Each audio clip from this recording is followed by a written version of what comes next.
সবাইকে স্বাগত জানাচ্ছি ব্যবসা বাণিজ্য আর অর্থনীতির খবর নিয়ে নিউজ 24 এর নিয়মিত আয়োজন বিজনেস আওয়ারে। দর্শক, ঈদের আর মাত্র একদিন পর পবিত্র ঈদুল আজহা।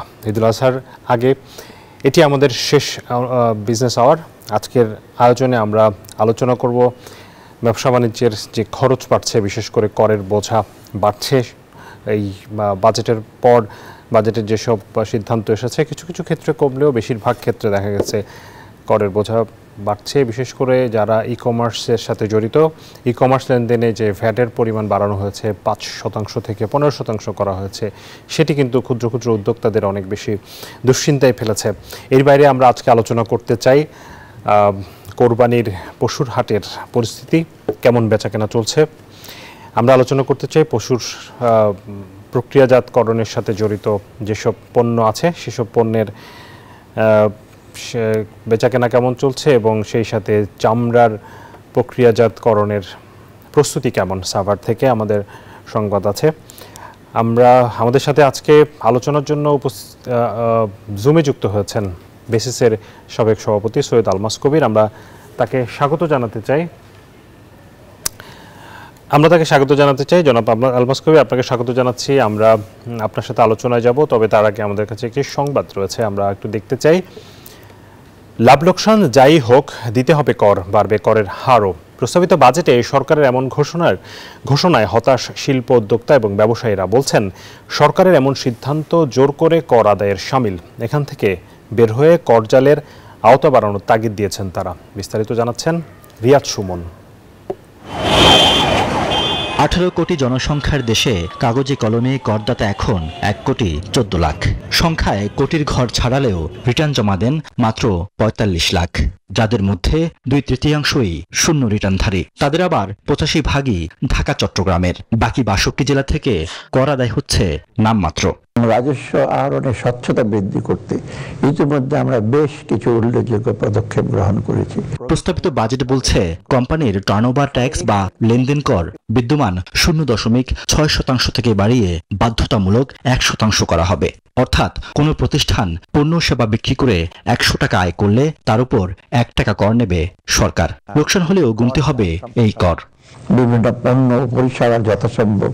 অর্থ উপদেষ্টার এমন প্রস্তাবে হতাশ ডিসিসিআই সভাপতি। জোর করে কর আদায় করা যাবে কিনা প্রশ্ন তার। একটা ব্যবসা যদি 100 কোটি টাকা ব্যবসা করে সারা বছর, আগে তাকে লাভ হোক লস হোক 60 লাখ টাকা ট্যাক্স দিতে হতো, এখন 1 কোটি টাকা দিতে হবে। ব্যক্তি শ্রেণীতে যারা ব্যবসা করেন, যে সেখানে আমাদের টার্নওভার ট্যাক্স ছিল 0.25%, ওইটাকে 1 লাখে 4 গুণ বাড়িয়ে 1% করে দিয়েছে। সো জোর জবরদস্তি করে আপনি তো আমার থেকে ট্যাক্স আদায় এবং দেশের অর্থনীতিটাকে আরো একটা চ্যালেঞ্জ, আরো ফার্দার চ্যালেঞ্জের মুখে আপনি ফেলে দিচ্ছেন।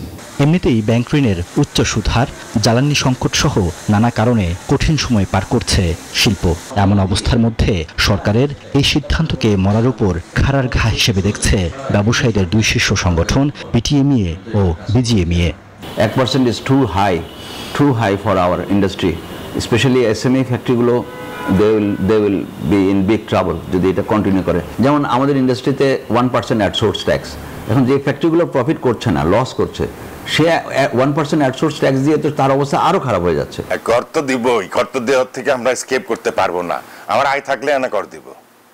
আমার আয়ের জায়গাটা যদি বন্ধ হয়ে যায়, আমি কর দেব কোত্থেকে? আপনার আয়ের পথের জন্য আপনি কোন ফর্মুলাটা এই বাজেটে আছে, যেই সেক্টরই হয়ে থাকুক না কেন, আপনার তো আয়ের উৎসটা ঠিক রাখতে হবে। তো ওই উৎসর জন্য কি করা হয়েছে? আমি তো দেখি ওদের উপরে টর্চার করা হয়েছে। শিল্প মালিকদের অভিযোগ, নানা সমালোচনার মধ্যেও শুধুমাত্র IMF এর চাপে রাজস্ব আদায়ের নামে উল্টো পথে হাঁটছে এনবিআর, যার ফলে ঝুঁকিতে পড়তে পারে বিনিয়োগ, কর্মসংস্থান। রিয়াদ সুমন, নিউজ 24, ঢাকা। দর্শক, আলোচনা করতে আছেন সৈয়দ আলমাস কবির। আমরা সরাসরি যাচ্ছি তার কাছে। জনাব আলমাস, আপনি প্রতিবেদন দেখছেন যে নানান ধরনের কর জাল বেচানো হয়েছে ব্যবসায়ীদের থেকে কর আদায় করার জন্য। এর মধ্যে অনেকগুলোকে অযৌক্তিক বলছেন ব্যবসায়ীরা। আপনি যেহেতু প্রযুক্তি খাতের একজন ব্যবসায়ী, আপনার কাছ থেকে জানতে চাই যে এবার প্রযুক্তি খাতে সরকারের যেসব সিদ্ধান্ত আসছে, সেগুলো প্রযুক্তি খাতকে সামনের দিকে এগিয়ে নিতে কতটা সহায়ক হবে, নাকি আরও বেশি চ্যালেঞ্জের মুখে ফেলবে? আমরা জানি যে ই কমার্সের লেনদেনের ক্ষেত্রে ভ্যাটের পরিমাণ 15% করা হয়েছে, এটি একটি বড় ধাক্কা নিশ্চয়ই ই কমার্সে যারা লেনদেন করছে। সবকিছু মিলিয়ে আপনার মূল্যায়ন জানতে চাই। দেখুন, আমাদের যে উৎসে করের কথা আসলো সেটা তো অবশ্যই একটা চিন্তার বিষয়, কেননা এটা কিন্তু উৎসে কর, এটা কিন্তু প্রফিটের উপর কর না। সো আপনার যদি প্রফিট মার্জিন অনেক কম থাকে তখন দেখা যাবে যে আপনার যেই কর দেওয়ার কথা না, আপনি তার থেকে বেশি কর দিয়ে আসছেন। এবং আমাদের দেশে কিন্তু কাগজে কলমে মানে ট্যাক্স রিট মানে আপনার যে রিফান্ডের কথা থাকলেও এটা বাস্তবে কিন্তু কখনোই ট্যাক্স রিফান্ড করা হয় না। সো আমি যে বেশি ট্যাক্স দিয়ে থাকলেও আমি যে বছরের শেষে গিয়ে আমি ট্যাক্সটা রিফান্ড পাবো সেটা কিন্তু কখনো হয় না, এবং এটা যে পরের বছরের সাথে অ্যাডজাস্ট করবো সেটাও কখনো হয় না। সো এটা অবশ্যই একটা চিন্তার বিষয়। আমাদের তথ্য প্রযুক্তিতে একটা জিনিস ভালো করেছে, সেটা হচ্ছে যে আমাদের ইন্টারনেটের উপরে যে এআইটিটা সেটা কমানো হয়েছে, 5% কমানো হয়েছে। কিন্তু কথা হচ্ছে যে 5% কমিয়ে আসলে সবাই যদি এক্সপেক্ট করে যে এতে ইন্টারনেটের দাম কমে যাবে এন্ড ইউজারের কাছে, সেটা কিন্তু আসলে ঠিক না। হ্যাঁ, কিছুটা তো সুবিধা অবশ্যই হবে, এবং আমি বলবো যে ইন্টারনেটের যারা সার্ভিস প্রোভাইডার আছে তারা হয়তো একটু বেটার সার্ভিস এখন দিতে পারবে, তাদের একটু ব্রিদিং স্পেসটা বাড়লো, এটা অবশ্যই ভালো কথা। আর ই কমার্সের বেলায় যেটা হচ্ছে, যেটা আপনিও বললেন, ই কমার্সের বেলায় মানে 5% থেকে 15% ভ্যাট করা, এটার আমি আসলে ঠিক একেবারেই আমি মানে বুঝতেই পারলাম না এটা কেন করা হচ্ছে। কেননা যেখানে আমরা আমাদের ডিজিটাল ইকোনমিটাকে প্রসারিত করতে চাচ্ছি, আমরা চাচ্ছি যে অনলাইনে কেনাকাটাটা বাড়ুক, সবাই মানে ক্যাশলেস সোসাইটির দিকে এগিয়ে যাক, সেখানে আমরা এটা তো একটা ডিসকারেজ করা হলো। এবং এর ফলে যেটা হবে দেখবেন যে ই কমার্স যারা মনে করেন এস্টাবলিশড যারা ই কমার্স ব্যবসায়ী আছে, সেখান থেকে মানুষ সেদিকে না গিয়ে তখন যেগুলো অনিয়ন্ত্রিত আছে, আনরেগুলেটেড আছে, যেমন মনে করেন ফেসবুক ভিত্তিক যে কমার্স ইত্যাদি, সেদিকে মানুষ বেশি ঝুঁকবে, বিকজ সেখানে তার ভ্যাট দেওয়া লাগবে না। তো তাতে তো রাজস্ব আরো লস হবে, সরকার তো লস করবেন রাজস্ব। তো এখানে অনলাইন মানে ব্যবসায়, অনলাইন কেনাকাটায় যেখানে হয়তো আমরা বলার চেষ্টা করেছিলাম একসময় যে এটাকে কিছুদিনের জন্য হলেও ভ্যাট মুক্ত রাখা হোক, সেটাকে 3 গুণ বাড়িয়ে দেওয়া হলো। এটা কিন্তু খুবই মানে অদ্ভুত একটা আমার কাছে লেগেছে। আর ওভারঅল আমি যদি বলি যে আইসিটি খাতে এবার বরাদ্দ বেড়েছে ইন দ্য সেন্স যে গত বছরের বাজেটে যে রিভাইজ বাজেটে যা ছিল তার থেকে বেড়েছে। কিন্তু আমি একটা জিনিস সবসময় ভয় পাই, যেটা আগে আমরা গত 15 বছর দেখেছি যে অনেক হাজার হাজার কোটি টাকার বরাদ্দ দেওয়া হচ্ছে ঠিকই, কিন্তু সেগুলো কিন্তু ন্যায়সঙ্গতভাবে ঠিকমতো ডিস্ট্রিবিউট করা হয়নি বা ব্যয় করা হয়নি, এবং প্রচুর দুর্নীতি হয়েছে, প্রচুর অনিয়ম হয়েছে, অনেক ফাঁকিবাজি হয়েছে। সো এগুলো থেকে আসলে যদি আমরা বের হয়ে আসতে পারি তাহলে এই বরাদ্দটাকে আমি স্বাগত জানাচ্ছি, বিকজ আগের বার থেকে যেটা আমি বললাম যে আগের বার থেকে কিন্তু আইসিটিতে ওভারঅল বেড়েছে আর কি।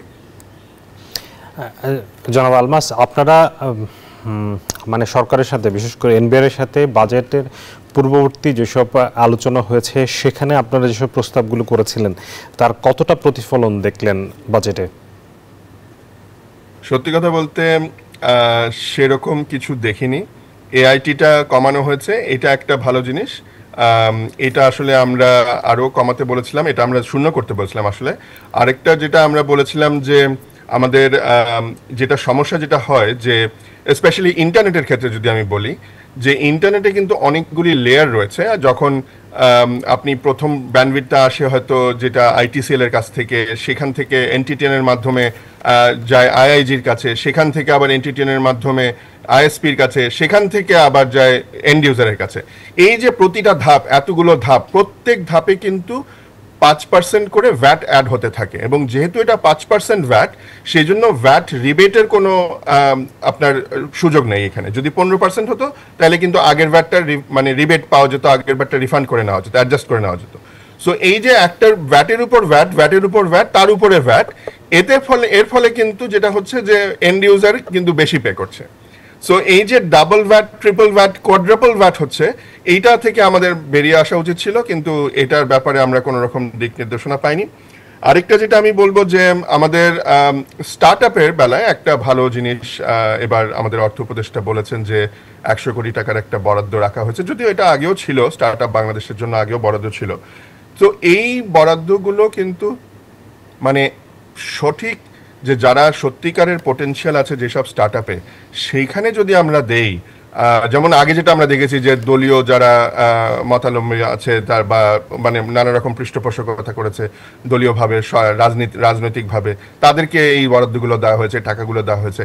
এইখানে একটা ভালো কি বলবো, একটা ভালো স্ট্রিমলাইন আনা দরকার এবং ভালো যাচাইয়ের পদ্ধতি আনা দরকার, মানে আপনি যাকে দিচ্ছেন তাকে সঠিকভাবে দিলেন কিনা। সো এইগুলো কয়েকটা জিনিস ভালো, বাট ওভারঅল যেটা আমি বলবো যে আমরা যেগুলো চেয়েছিলাম সেগুলো কিন্তু এখানে আসেনি। যেমন আমি আরেকটা কথা বলি যে আমরা বলেছিলাম যে ডিজিটাল, এটা অনেকদিন ধরেই বলে আসছি যে ডিজিটাল ট্রানজ্যাকশন আমাদেরকে উৎসাহিত করতে হবে এবং সেজন্য একটা বরাদ্দ রাখা দরকার, যার মানে যেই বরাদ্দ থেকে আপনি ক্রেতা এবং বিক্রেতা যে ডিজিটালি ট্রানজ্যাকশন করবে সেই ক্রেতাও হয়তো একটা ক্যাশব্যাক পাবে, বিক্রেতাও একটা ক্যাশব্যাক পাবে, উভয়ই তখন উৎসাহিত হবে ক্যাশের বদলে ডিজিটালি ট্রানজ্যাকশন করার।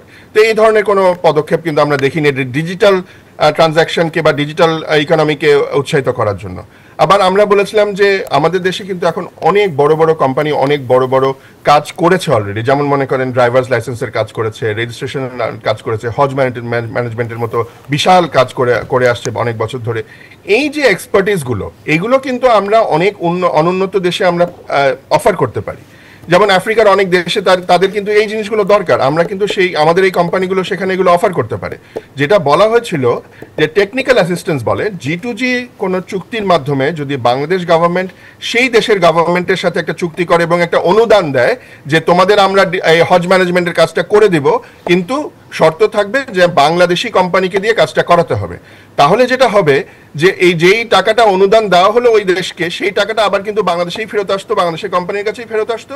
মাঝখান দিয়ে বাংলাদেশের কোম্পানির কিন্তু একটা ইন্টারন্যাশনাল এক্সপোজার হয়ে যেত, একটা সুনাম হয়ে যেত বিশ্ববাজারে যে আমরা ইন্টারন্যাশনালি কাজ করতে পারি। সো এই ধরনের টেকনিক্যাল অ্যাসিস্ট্যান্সের জন্য আমরা একটা ফান্ড রাখতে বলেছিলাম, সেটাও আমরা দেখিনি। আরেকটা যেটা বলেছিলাম যে নারী উদ্যোক্তাদের জন্য আলাদা একটা স্পেশাল ফান্ড রাখা, এবং যেই সব কোম্পানি আপনার নারী একটা যেসব টেকনোলজি কোম্পানিতে একটা 20% বা 25% নারী স্টাফ আছে, তাদেরকে একটা কোনো রকম প্রণোদনা দেওয়া বা ট্যাক্স রিবেট দেওয়া, সেই ধরনের আমরা কোনো ধরনের কিছু দেখিনি। যে নারীদেরকে আমরা কিভাবে মানে নারীদেরকে নিয়ে যে একটা বৈষম্য রয়েছে স্পেশালি এই তথ্য প্রযুক্তি খাতে, সেটা দূর করার ব্যাপারেও আমরা কোনো কিছু সেরকম পদক্ষেপ দেখিনি। আর লাস্ট আরেকটা জিনিস যেটা বলি ভেরি ইম্পর্টেন্ট, সেটা হচ্ছে যে আপনি জানেন যে আমাদের বাংলাদেশের যে বাংলাদেশি সফটওয়্যার, সেটা কিন্তু আমাদের দেশে অনেক বড় বড় কোম্পানি, ব্যাংক, তারা এখনো বিদেশি সফটওয়্যার ইউজ করে। এমন যদি করা হতো যে বাংলাদেশি সফটওয়্যার ইউজ করলে আপনার অর্গানাইজেশনকে একটা সুবিধা দেওয়া হবে, একটা ট্যাক্স রিবেট দেওয়া হবে, একটা প্রণোদনা দেওয়া হবে, আপনার টোটাল যে বাজেট আপনি আইসিটিতে যা খরচ করেন তার মধ্যে একটা সিংহভাগ যদি আপনি দেশীয় সফটওয়্যার বা দেশীয় সার্ভিসেসের জন্য ব্যবহার করেন, তাহলে আপনি এই সুযোগ পাবেন। এই ধরনের যদি কোনো ব্যবস্থা রাখা যেত, যেটা আমরা প্রস্তাবনায় বলেছিলাম এর আগে, তাহলে কিন্তু দেখা যেত যে দেশীয় ইন্ডাস্ট্রি অনেক লাভ হতো এবং অনেক বেশি দেশীয় ইন্ডাস্ট্রি প্রসারিত হতো, এবং দেশীয় মানে সার্ভিসেসগুলো, সফটওয়্যারগুলো যারা ইউজ করছে আস্তে আস্তে মার্কেটে একটা বড় কনফিডেন্স তৈরি হতো। তো এগুলোর কিন্তু আমরা প্রতিফলন দেখতে পারলাম না। আমি আশা করব যে সরকার এগুলো কনসিডার করবেন এবং এরপরেও রিভাইজ বাজেট হোক বা এসআরওর মাধ্যমে হোক, এই ধরনের ব্যবস্থাগুলো যদি নিয়ে আসতে পারেন, আমার মনে হয় এটা অনেক লাভ হবে আর কি। জি, অনেক ধন্যবাদ। আপনার কাছ থেকে সবশেষ যে প্রশ্নটি জানতে চাইব, যে এখন তথ্য প্রযুক্তির যে মানে অবস্থা, আমরা গত 15 বছরে তো এক ধরনের দেখেছি যে ডিজিটাল বাংলাদেশ বা স্মার্ট বাংলাদেশের রোডম্যাপ নিয়ে কাজ করা হচ্ছিল, সেখানে বরাদ্দ যেমন হচ্ছিল, লুটপাটও হচ্ছিল। এখন সামনের দিনে আসলে আমরা প্রযুক্তি খাতে কোথায় যাব, এর কি কোনো ভিশন বা কোনো টার্গেট কি সেট করার হয়েছে সরকারের পক্ষ থেকে? আমরা এখন পর্যন্ত সেভাবে দেখছি না। এখন আসলে কেমন স্ট্র্যাটেজি নেওয়া উচিত? কারণ বিষয়গুলো তো নতুন করে শুরু করতে হবে, মানে সত্যিকার অর্থে যাতে তথ্য প্রযুক্তিতে আমরা কার্যকরী একটি এগিয়ে যেতে পারি একটা দেশ হিসেবে, সেই জায়গাগুলোতে এখন মানে আমি সামগ্রিক জায়গা থেকে বিষয়টা আপনাকে একটু ব্যাখ্যা করতে বলবো। সেই জায়গা থেকে সরকারের এখন আসলে কোন ধরনের স্ট্র্যাটেজিগুলো নেওয়া উচিত?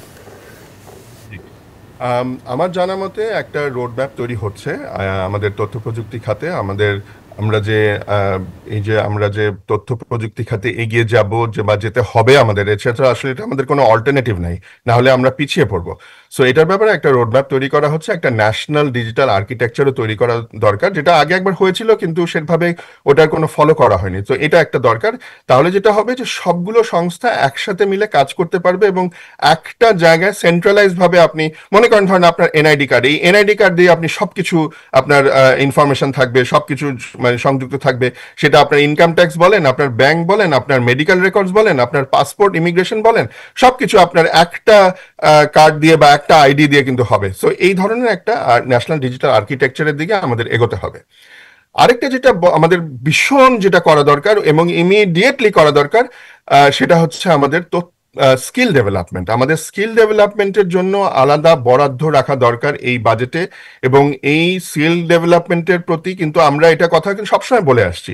আপনাদের এই টক শোতে আমি বহুবার বলেছি, বিভিন্ন ইন্টারভিউতে বলেছি, বিভিন্ন বক্তৃতায় বলেছি, স্কিল ডেভেলপমেন্ট বা আপস্কিলিং বা রিস্কিলিং ছাড়া আমরা পিছিয়ে পড়ব সারা বিশ্বের প্রতিযোগিতায়।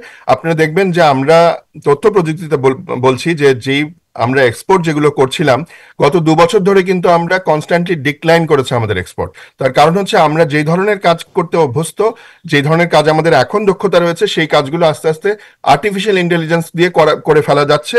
সো আমাদের কাজ কমে যাচ্ছে।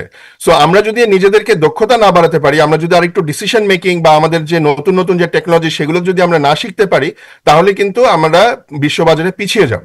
সো সেই ব্যাপারে আমাদের আলাদা একটা বড় বরাদ্দ রেখে, আলাদা ফোকাস রেখে, আলাদা নীতিমালা তৈরি করে আমাদের স্কিল ডেভেলপমেন্টে কাজ করতে হবে। আর আরেকটা যেটা আমি বলবো, এটা অবশ্য আমাদের এবারে বাজেটে রিফ্লেক্টেড হয়েছে, সেটা হচ্ছে R&D, রিসার্চ এবং ডেভেলপমেন্ট। এবার যদিও বলা হয়েছে যে 492টা প্রকল্পের জন্য মাত্র 16,66,00,00,000 টাকা বরাদ্দ দেওয়া হয়েছে, খুবই অপ্রতুল। কিন্তু এই যে একটা R&D কে একটা রেকগনাইজ করা হলো, এটা আমি বলবো একটা খুব ভালো দিক। আমি এর জন্য কংগ্রাচুলেট করি সরকারকে এবং ধন্যবাদ জানাই সরকারকে। আমি এটাও বলতে চাই যে R&D আমাদের করতেই হবে, আমাদের নিজস্ব মেধাসত্ব, নিজস্ব ইন্টেলেকচুয়াল প্রপার্টি আমাদের তৈরি করতে হবে। না হলে LDC গ্রাজুয়েশনের পরে যেটা হবে যে আমরা এখন যে রয়্যালটি দেই অন্যদের আইপির উপরে, ইন্টেলেকচুয়াল প্রপার্টির উপরে, সেটা অনেক বেশি বেশি দিতে হবে, জিনিসপত্রের দাম বেড়ে যাবে, আমরা কম্পিটিটিভনেস হারাবো।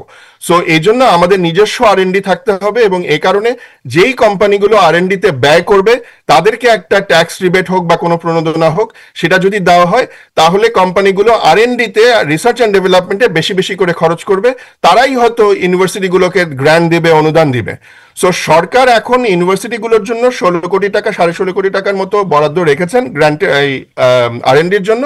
কিন্তু আমি মনে করি কোম্পানিগুলোকে যদি প্রণোদনা দেওয়া হয় যে তোমার R&D বাজেটের উপরে একটা ট্যাক্স রিবেট পাবে বা প্রণোদনা পাবে, তাহলে কোম্পানিগুলোই কিন্তু একাডেমিয়াগুলোর সাথে আরো বেশি ক্লোজলি কাজ করতে পারবে। কেননা মেধাসত্ব আমরা যদি তৈরি না করতে পারি নিজস্ব R&D দিয়ে, তাহলে আমরা কিন্তু প্রাইস ডিকটেট করতে পারবো না। আমাদের তো বিভিন্ন যে কোটা সুবিধা, আমাদের জিএসপি সুবিধা, এগুলো তো আমরা হারাচ্ছি LDC গ্রাজুয়েশনের পরে। এটা তো আর জাস্ট 1 বছর আছে, আগামী বছরের নভেম্বরে আমরা গ্রাজুয়েট করে যাব। সো তখন আমাদের যদি নিজস্ব আমরা মেধা সম্পদ থাকতো, তাহলে সেগুলো নিয়ে আমরা কিন্তু প্রাইসটাকে ডিকটেট করতে পারতাম, আমাদের অন্য দেশের সাথে কম্পিট করতে হতো না। সো আমি এই দুইটা ব্যাপারে, যে একটা স্কিল ডেভেলপমেন্ট, একটা R&D, এই দুইটা ব্যাপারে আমি বলতে চাই যে সরকারের আরো বেশি ফোকাস করা দরকার এবং অনেক বড় বরাদ্দ রাখা দরকার এই বাজেটে। এই বিষয়গুলো নিয়ে চিন্তা করবে। আপনাকে অনেক ধন্যবাদ সৈয়দ আলমাস কবির, আমাদেরকে সময় দিয়েছেন, এবং আপনাকে অগ্রিম ঈদ মোবারক জানিয়ে আপনাকে বিদায় দিচ্ছি। আপনি ভালো থাকবেন। দর্শক, আমরা আলোচনা করছিলাম তথ্য প্রযুক্তি খাত এবং সামগ্রিকভাবে ব্যবসার খরচ যেমন কিছু কিছু জায়গায় কমানো হয়েছে, আবার অনেক জায়গায় ব্যবসার খরচ বাড়ছে, সেই সব বিষয় নিয়ে আলোচনা করছিলেন। এবং সামনের দিনে বাংলাদেশের তথ্য প্রযুক্তির রোডম্যাপ কী হবে সেই বিষয়ে পরামর্শ দিচ্ছিলেন বেসিসের সাবেক সভাপতি সৈয়দ আলমাস কবির। এরই সাথে সময় হয়েছে বিরতির, ফিরছি একটু পর, সাথে থাকবেন আশা করছি। স্বাগত আরেকবার, দেখছেন বিজনেস আওয়ার। সারা দেশে শেষ মুহূর্তে জমে উঠেছে কোরবানির পশুর হাট। ছোট ও মাঝারি গরুর চাহিদা বেশি, ক্রেতাদের কাছে দাম সহনীয় থাকলেও বিক্রেতারা বলছেন কম দামে বেচতে হচ্ছে পশু। এদিকে হাটগুলোতে বিশৃঙ্খলা এড়াতে কঠোর নজরদারিতে রেখেছে আইনশৃঙ্খলা বাহিনী। প্রতিনিধিদের পাঠানো তথ্য এবং ছবিতে ডেস্ক রিপোর্ট। যশোরে ছোট বড় মিলিয়ে 16,043টি গবাদি পশুর খামার রয়েছে। জেলায় হাট বসেছে 19টি, সেখানে উঠেছে ব্যাপক গরু ও ছাগল। এবছর কোরবানির পশুর দাম নিয়ে কোনো অভিযোগ নেই ক্রেতা বিক্রেতার, তবে ক্রেতার সংখ্যা গত বছরের তুলনায় কিছুটা কম বলছেন বিক্রেতারা। আর যারা কিনতেছে এদের কিছু সাশ্রয় হচ্ছে। এখানে প্রত্যেকবারের মতো এবারও গরু অনেক উঠেছে এবং দাম আনুপাতিক হারে অন্যান্য বারের চেয়ে কম। নারায়ণগঞ্জ জেলা জুড়ে বসেছে অন্তত 95টি কোরবানির পশুর হাট। এসব হাটগুলোতে ইতিমধ্যে উঠেছে নানা জাতের ও আকারের গরু। হাটগুলোতে ক্রমশই বাড়ছে ক্রেতাদের উপস্থিতি। জেলা প্রাণী সম্পদ কর্মকর্তা জানান, হাটগুলোতে ভ্রাম্যমাণ ভেটেরিনারি ক্লিনিক রয়েছে। আমরা দেখতে পাচ্ছি নিব, কিন্তু গরু দেখে আর কি পছন্দ করতেছি, তো মোটামুটি দামও ভালো আছে। দামটা এখনো পাঠি নামে নাই, পাঠি আসতেছে, দেখতেছে, পছন্দ করতেছে। পাবনা জেলার 18টি স্থায়ী এবং 7টি অস্থায়ী গবাদি পশুর হাটে বিপুল পরিমাণ পশুর উপস্থিতি চোখে পড়ে। এবারের হাটগুলোতে বড় গরুর পাশাপাশি ছোট গরুর বিপুল সমাহার। তবে গরুর দাম নিয়ে ক্রেতা ও বিক্রেতাদের মধ্যে রয়েছে মিশ্র প্রতিক্রিয়া। গৃহস্থ হয়তো যা দামে দিলে আমরা হাটে এসে দাম বাঁচতে আমাদের ব্যাপারে লস হচ্ছে। খামারিরা অবশ্যই ছোট গরুতে বেশ ভালো দাম পাচ্ছে, বড় গরুর দাম যথেষ্ট কম। চাঁপাইনবাবগঞ্জের শেষ মুহূর্তে জমে উঠেছে কোরবানির পশু হাট।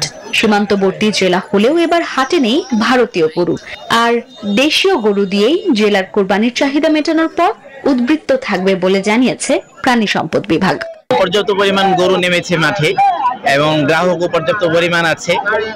দাম প্রথম অবস্থায় একটু বেশি থাকলেও এখন আস্তে আস্তে ব্যাপারীরা গরু ছেড়ে দিচ্ছে। হাটের অবস্থা বাবা বেচা কিনা এখন পর্যন্ত লাগেনি, তবে হবে, ইনশাল্লাহ হবে বেচা কিনা। সিরাজগঞ্জের শেষ মুহূর্তে কোরবানির পশু হাট জমে উঠেছে। ক্রেতা বিক্রেতার পদচারণায় মুখরিত হয়ে উঠছে হাটগুলো।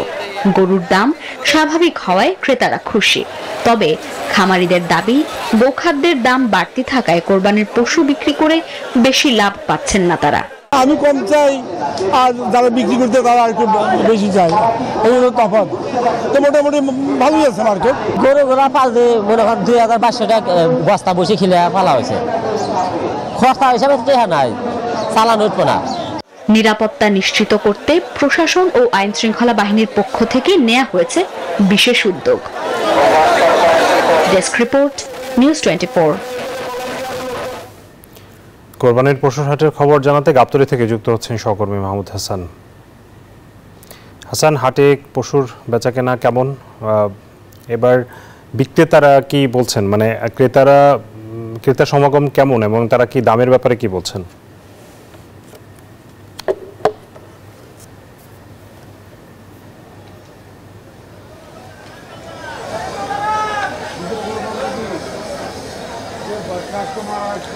ধন্যবাদ শাহাদাত আপনাকে।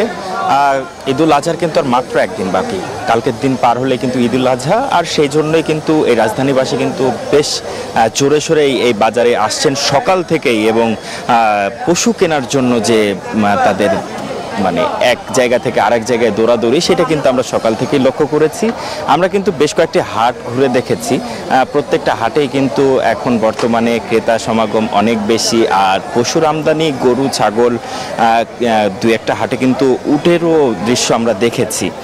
তো সব কিছু মিলিয়ে ক্রেতাদের যে বিষয়টা, ক্রেতারা বলছেন যে যে পরিমাণ পশু আমদানি হয়েছে তাতে তাদের পছন্দের পশুটি তারা বাছাই করে নিতে পারবেন। আর আরেকটি বিষয় তারা জানিয়েছেন যে তাদের পছন্দের তালিকায় কিন্তু এবার ছোট এবং মাঝারি আকারের গরুটিই থাকছে।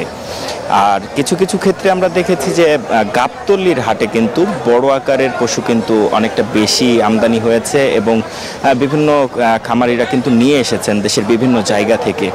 তারা মানে বড় পশুর যারা নিয়ে এসেছেন তারা কিন্তু একটা অভিযোগ করছেন যে আসলে সকলে যদি ছোট বা মাঝারি আকারের গরু পছন্দ করে তাহলে তারা আসলে কি করবেন, এই বিষয়টা কিন্তু তারা একটা অভিযোগ করেছেন, আমরা যেটা জানতে পেরেছি। আর কিছুক্ষণ আগে কিন্তু এখানে স্বরাষ্ট্র উপদেষ্টা এই গাবতলী যে ঐতিহ্যবাহী পশুর হাট, গবাদি পশুর হাট, সেটা কিন্তু পরিদর্শন করেছেন। তিনি জানিয়েছেন যে সার্বিক নিরাপত্তা নিশ্চিতে শুধু এই গাবতলী হাট না, রাজধানীর প্রতিটি হাট সহ দেশের প্রতিটি হাট এবং রাস্তাঘাটের সার্বিক নিরাপত্তা নিশ্চিতে সর্বাত্মক অবস্থানে আছে বাংলাদেশের প্রশাসন এবং সব রকমের নিরাপত্তা নিশ্চিত করার জন্য তারা যে কোনো ধরনের পরিস্থিতি মোকাবেলার জন্য প্রস্তুত আছেন। তো এইখানে যে বিষয়টা আমরা দেখেছি যে ক্রেতা এবং বিক্রেতাদের যে মিশ্র প্রতিক্রিয়া, সেটাতে কিন্তু এখন পর্যন্ত জমজমাট এই গাবতলী গবাদি পশুর হাট।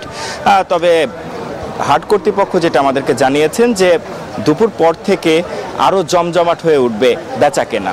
তো এই ছিল আমার কাছে গাবতলী গবাদি পশুর হাট থেকে সর্বশেষ তথ্য। শাহাদাত। হাসান, আপনাকে ধন্যবাদ। আমরা গাবতলী হাট থেকে জানছিলাম পশু বেচা কেনার খবরাখবর। এবারে জানাতে চাই কোরবানির চামড়া প্রক্রিয়াজাতকরণ এর খবর। কোরবানির চামড়া ক্রয় এবং প্রক্রিয়াজাত করতে প্রস্তুত বিসিক ট্যানারি শিল্প সিন্ডিকেটের কারণে হঠাৎ লবণের দাম বাড়ায় হতাশ ট্যানারি মালিকরা। এছাড়াও নগদ টাকার অভাব, লোডশেডিংয়ের কারণে লোকসানের শঙ্কায় তারা। অন্যদিকে কোরবানির বাড়তি চাপ সামলাতে এবারও সম্পূর্ণ প্রস্তুত নয় সিইটিপি। সাভার থেকে নাজমুল হুদার পাঠানো তথ্য ছবিতে ডেস্ক রিপোর্ট। 1 কোটির বেশি কোরবানির পশুর চামড়া সংগ্রহের লক্ষ্যমাত্রা নিয়ে প্রস্তুত সাভারের বিসিক চামড়া শিল্পনগরীর প্রায় 1.5 শতাধিক কারখানা। লবণের দাম বৃদ্ধি ও লোডশেডিং এর সমাধান না হলে কাঁচা চামড়ায় পচন ধরে লোকসানের শঙ্কায় ট্যানারি মালিকরা। যখন কোরবানি আসে তখন লবণের দাম হঠাৎ করে বেড়ে যায়। যেমন গত 1 মাস আগে যে এখানে 74 কেজি লবণের দাম ছিল 700 টাকা, এখন ওই 74 কেজি লবণ এখন 950 থেকে 1000 টাকা বিক্রি হয়। চামড়া যেভাবে দাম নির্ধারণ করে দেওয়া হয়, প্রতি বছর কোরবানির আগে লবণের দামটা যেন নির্ধারণ করে দেওয়া হয়। কোরবানি আসতে সাধারণত একটু লবণের দাম বাড়ে, কেমিক্যালসেরও একটু, যেহেতু আপনার ডিমান্ড থাকে তখন, বিকজ আমরা চামড়া কিনবো, এই ডিমান্ডটা থাকে তখন অটোমেটিক তো ডিমান্ড সাপ্লাই অনুযায়ী কিছু দাম বাড়বে। এবার 142টি ট্যানারি কারখানা সচল থাকবে বলে জানিয়েছে বিসিক। তবে পুরোপুরি প্রস্তুত নয় কেন্দ্রীয় বর্জ্য শোধনাগার। প্রায় 150টি মতো ট্যানারি আমাদের এই বছর আমরা প্রোডাকশনে থাকবে, কিন্তু যদি কুরবানি ঈদের পরবর্তী সময়ে আমরা বলতে পারবো যে আসলে কতগুলি ট্যানারি আপনার প্রোডাকশনে আছে। আমাদের সঙ্গে শিল্প মন্ত্রণালয়, বাণিজ্য মন্ত্রণালয় কাজ করছেন। আমাদের বাণিজ্য উপদেষ্টা মহোদয় ওনার গাইডলাইনে অ্যাডভাইস আমরা কাজ করছি এবং আমরা এবার কোরবানিতে আমরা একটা সুন্দর পরিপূর্ণভাবে এই বাড়তি চাপটা সামাল দিতে পারবো বলে আমরা বিশ্বাস করি। লবণ সিন্ডিকেট, লোডশেডিং ও সিইটিপি সমস্যার সমাধান হলে চামড়া শিল্পনগরী থেকে প্রচুর বৈদেশিক মুদ্রা অর্জন সম্ভব বলে জানিয়েছেন খাত সংশ্লিষ্টরা। Desk report, news 24। এবার চলে যাচ্ছে সাভারের সহকর্মী নাজমুল হুদার কাছে। কোরবানির পশুর চামড়া সংরক্ষণের প্রস্তুতি সম্পর্কে জানাবেন তিনি। নাজমুল, প্রতি বছরই এই অভিযোগটি থাকে যে লবণের দাম বেড়ে যাচ্ছে এবং সিইটিপি প্রস্তুত নয় এবং যে কারণে চামড়া প্রক্রিয়াজাতকরণে একটি সমস্যা দেখা দিতে পারে। এবার কত চামড়া সংগ্রহ হতে পারে সাভারে এবং সেখানে যেই 142টি ট্যানারি আছে তাদের প্রস্তুতি কেমন? কারণ তারা এখন তাদের পুঁজির সংস্থানের একটি সমস্যা থাকে প্রতি বছর, সেটি কি এবারও আছে কিনা?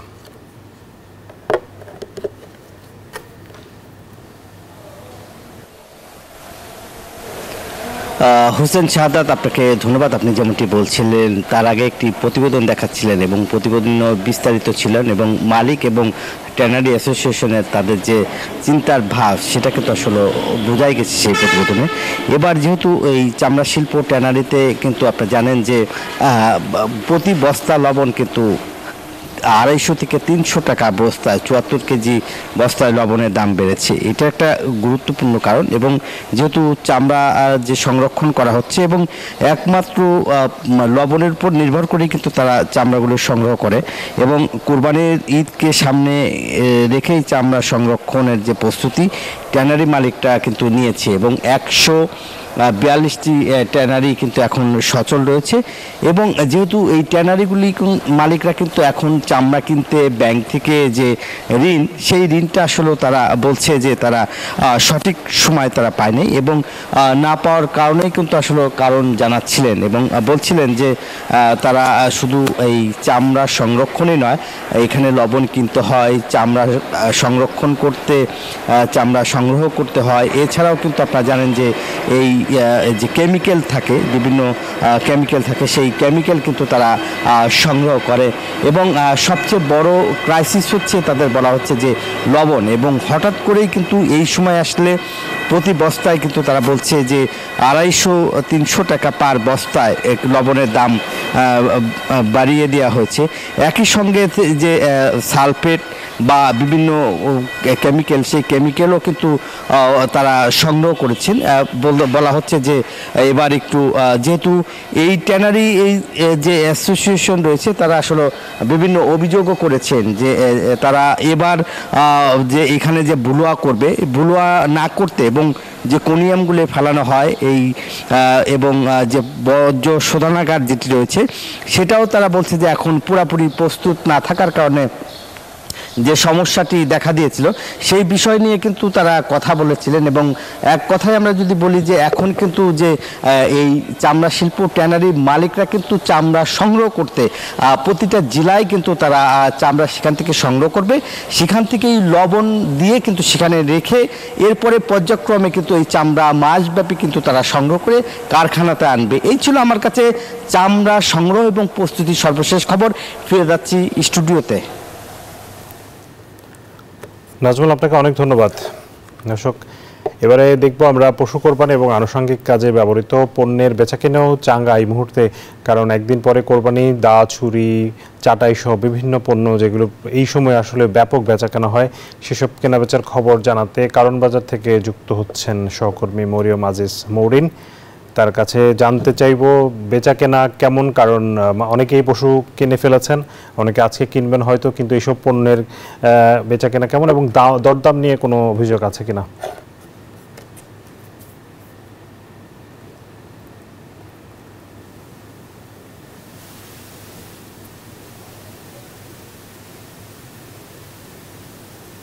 জায়গা থেকে এবার এই বছরও ব্যতিক্রম না। আমরা যদি আপনাকে একটু দেখাতে চাই সেই জায়গা থেকে আপনাকে বলতে চাই যে এবার তামারিরা খুবই গুরুত্বপূর্ণ সময় পার করছেন। বছরের এই সময়টাতে আসলে তারা খুবই ব্যস্ত সময় পার করেন এবং আপনাকে দাম বলতে চাই, টাকাটি কেজি প্রতি বিক্রি হচ্ছে 600 থেকে 800 টাকা, চামড়া বলতে চাই 200 থেকে 400 টাকা। কয়লা এবং লোহার দাম বাড়ার কারণে গত বছরের চেয়ে এবারের দাম কিছুটা বেশি, কিন্তু অন্যান্য জায়গা থেকে এই জায়গায় ক্রেতাদের সাথে কথা বলে জেনেছি, তারা বলছেন অন্যান্য জায়গা থেকে ওখানে চিকিৎসা কম এবং মাংস কাটার কাজে ব্যবহৃত হয় একটা বা গাছের গরু, এইসবেরও আসলে অনেকটাই প্রয়োজন থাকে। সেই জায়গা থেকে এগুলো অনেক চাহিদা রয়েছে। তারা বলছেন কোরবানি ঈদের সামনে দেখে আর মাত্র একদিন রয়েছে, তো সেই জায়গা থেকে এই সরঞ্জামগুলো যত দ্রুত ছেড়ে ফেলা সম্ভব তত দ্রুতই তারা কিনে ফেলছে এবং পছন্দ মতো আসলে তারা তাদের পছন্দসই পণ্যগুলো কিনে নিয়ে যাচ্ছে। এবং যেহেতু ঢাকায় একটু বৃষ্টি হচ্ছে সকাল থেকে, বৃষ্টি উপেক্ষা করে কিন্তু তারা আসছেন এবং নিজেদের প্রয়োজনীয় পণ্যটি এখানে নিয়ে যাচ্ছেন। এছাড়া যারা কামার আছেন তাদের সাথে কথা বলে জানা গেছে যেহেতু লোহা এবং কয়লার দাম গত বছরের তুলনায় এবছর একটু বৃদ্ধি পেয়েছে, সেই জায়গা থেকে তারা চাইলেও আসলে সেটা চাহিদার মতো বা তারা যেরকম দাম বলেন সেরকম দামে দিতে পারছে না, কিন্তু তারা চেষ্টা করছেন যেন তারা বিক্রি করতে পারেন। এবং যেহেতু আর একদিন পরে ঈদ, পশু কেনার পরপরই কিন্তু তারা চলে আসছেন দা, বরফি, ছুরি কিনতে। তো এইবার প্রতি পিস না বিক্রি করে তারা প্রতি কেজি বিক্রি করছেন, যেহেতু কারণ বাজারে আসলে পাইকারি বিক্রি বেশি হয়। সেই জায়গা থেকে ক্রেতা যেমন আসছেন যারা একদিনের জন্য মাংস কাটার কাজ করছেন, তারাও কিন্তু এসে নিজেদের পছন্দের বা প্রয়োজনীয় পণ্য নিয়ে যাচ্ছেন। এবং ক্রেতারা জানিয়েছেন এবছর কোরবানির মাংস কাটার সরঞ্জামের দাম অন্যান্য জায়গা থেকে কিছুটা কম, এখানে কিন্তু অন্যান্য জায়গা থেকে কিছুটা কম, এখানে কিন্তু অনেক জায়গায় অনেক দামে বিক্রি হচ্ছে। তাছাড়া ঈদের সামনে সব পণ্যেরই একটু দাম বেশি হয়, সেই জায়গা থেকে তারা এই অভিযোগটা করছে যে ঈদ আসলেই কোনো উৎসব আসলেই আসলে দাম বেড়ে যায়। তো সেইখানে এখানে এই পণ্যগুলোরও ব্যতিক্রম না, যে এই পণ্যগুলোরও দাম বেড়ে গেছে। এবং এবছর মানে 11 মাসে গত 11 মাসে আসলে একবারই তারা ব্যবসা করেন, সেই জায়গা থেকে তারা বলছেন যে ঈদের সময় যেহেতু তাদের সব থেকে গুরুত্বপূর্ণ ব্যবসা হয়, সেই জায়গা থেকে দামটা একটু আসলে বাড়িয়েই নেওয়া হয়। এবং তার থেকে বড় কথা, অনেকে অ্যাঙ্গেল, রড, স্টিং, রেল লাইনের লোহা, গাড়ির ইস্পাত ইত্যাদি আসলে কামারদের কাছে এনে বিক্রি করেন, সেই জায়গা থেকে সেই পণ্যগুলো আসলে দাম বেশি কিনতে হয়, টাকা গুনতে হয় বেশি, সেই জায়গা থেকে তারা বেশি দামে কিনেন, যেহেতু লোহা ইস্পাত রিং যত পণ্য দরকার হয় সেই জায়গাগুলোতে। এই জন্য পণ্যের দামটাও যখন বানায় বা কর্মীর যে মজুরি সেটাও আসলে বাড়িয়ে দিতে হয় ঈদকে সামনে রেখে, সেই জায়গা থেকে। মরিন, আপনাকে ধন্যবাদ। দর্শক, এর সাথে সময় হলো আরো একটি বিরতির, ফিরছি একটু পর। স্বাগত আরেকবার বিজনেস আওয়ারে। এবারে জনপদের শিল্প বাণিজ্যের খবর।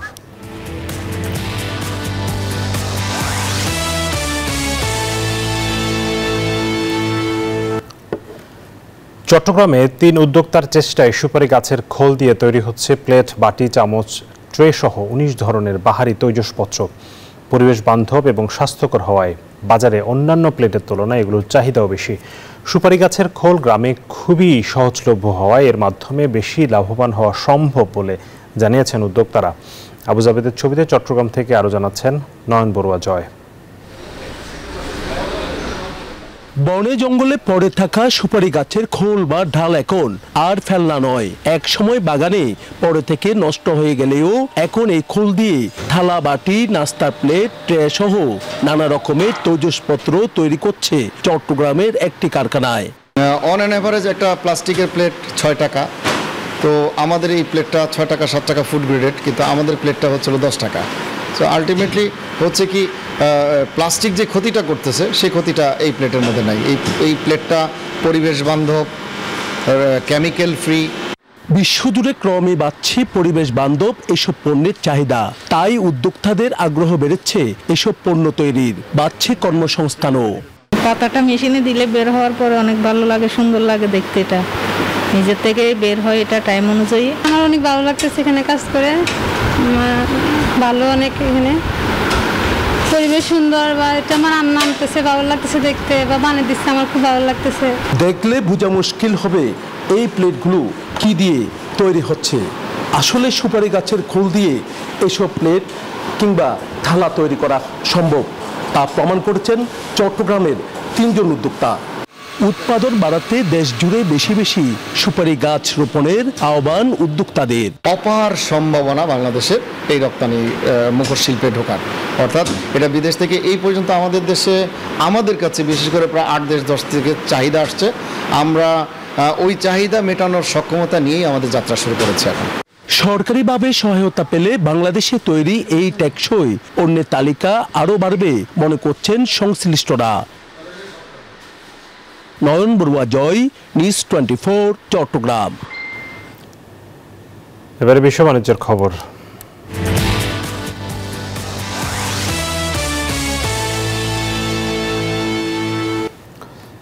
মাইলের পর মাইল খালি জমি পড়ে আছে পর্তুগালের বিভিন্ন অঞ্চলে। শ্রমিক সংকটে থমকে গেছে অনেক কৃষি ফার্মের কার্যক্রম, অথচ কৃষিখাতে রয়েছে বিপুল কর্মসংস্থানের সুযোগ। কিন্তু ভিসা প্রসেসিং জটিলতায় বাংলাদেশ সহ অনেক দেশের শ্রমিকরা আসতে পারছেন না এখানে। সবুজ গাছগাছালিতে ঘিরে থাকা পর্তুগালের কৃষি ফার্মের কাজে প্রশংসা কুড়িয়েছেন বাংলাদেশি শ্রমিকরা। বিশ্বের বিভিন্ন দেশের মতো উচ্চশিক্ষিত বাংলাদেশি তরুণ যুবকেরাও পাড়ি জমাচ্ছেন পর্তুগালে। তবে অভিবাসীদের সংখ্যা বাড়লেও কর্মক্ষেত্র ততটা প্রসারিত হয়নি। একসময় ব্রাজিল, মোজাম্বিক সহ পৃথিবীর অনেক দেশ শাসন করত পর্তুগাল। আজ সে দেশটি মূলত নির্ভর করছে কৃষি ও পর্যটনের উপর। পর্যাপ্ত চাকরির সুযোগ না থাকায় কৃষি ফার্মগুলোর আশেপাশে সবুজ নীরব পরিবেশকে ঘিরে তৈরি হয়েছে আধুনিক মোটেল ও রিসোর্ট। পর্যটকদের আকৃষ্ট করতে এসব উদ্যোগ নিয়েছেন পর্তুগিজ রিসোর্ট ব্যবসায়ীরা। Bangladesh people work in our company. They are polite and hard work. শুধু কৃষি নয়, নির্মাণ কাজ, হাঁস মুরগির খামার সহ বিভিন্ন খাতে বাংলাদেশিরা নিজেদের দক্ষতা ও শ্রম দিয়ে প্রশংসা কুড়িয়েছেন। অনেকেই জমি কিনে গড়ে তুলেছেন নিজস্ব কৃষি খামার, অর্জন করেছেন সফলতা। বেশিরভাগ তারা কৃষিকাজে নিতে গেলে বাংলাদেশিগুলো আমরা তারা নেয়, আর আমরা অন্যান্য দেশ থেকে বেশিরভাগ পর্তুগালে আমরা বাংলাদেশি খুব বেশি। সঠিক নীতি ও সহায়তা পেলে পর্তুগালের কৃষি খাতে বাংলাদেশের শ্রমিকরা হতে পারে অন্যতম ভরসার নাম। Desk report, news 24। Iran, Afghanistan, Myanmar সহ 12টি দেশের নাগরিকদের যুক্তরাষ্ট্র ভ্রমণে নিষেধাজ্ঞা দিয়েছেন মার্কিন প্রেসিডেন্ট ডোনাল্ড ট্রাম্প। স্থানীয় সময় বুধবার এই সংক্রান্ত এক নির্বাহী আদেশে সই করেন তিনি। এই নিষেধাজ্ঞার আওতায় আরও 7টি দেশের নাগরিকদের উপর আংশিক বিধিনিষেধ আরোপ করা হয়েছে। হোয়াইট হাউস জানিয়েছে জাতীয় নিরাপত্তার ঝুঁকি বিবেচনায় এই সিদ্ধান্ত। তবে মার্কিন স্থায়ী বাসিন্দা, দ্বৈত নাগরিক এবং কূটনীতিকরা এই নিষেধাজ্ঞার বাইরে থাকবেন।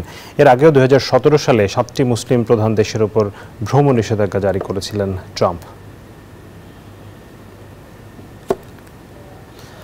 দুটি ভয়াবহ বিমান দুর্ঘটনায় 446 জনের মর্মান্তিক মৃত্যুর ঘটনায় 110 কোটি মার্কিন ডলার দিতে রাজি হয়েছে বিমান নির্মাতা সংস্থা বোয়িং। মার্কিন বিচার বিভাগের সাথে হওয়া এই চুক্তির ফলে বোয়িং একটি সম্ভাব্য ফৌজদারি বিচার এড়িয়ে যাবে। এই বিশাল অঙ্কের অর্থের মধ্যে দুর্ঘটনা নিহতদের পরিবার পাবে প্রায় 44.45 কোটি ডলার। বোয়িংয়ের অভ্যন্তরীণ সুরক্ষা এবং নিরাপত্তার ব্যবস্থা উন্নত করতে 45.5 কোটি ডলার ব্যয় হবে। বাকি অর্থ যাবে ফৌজদারি জরিমানা হিসেবে।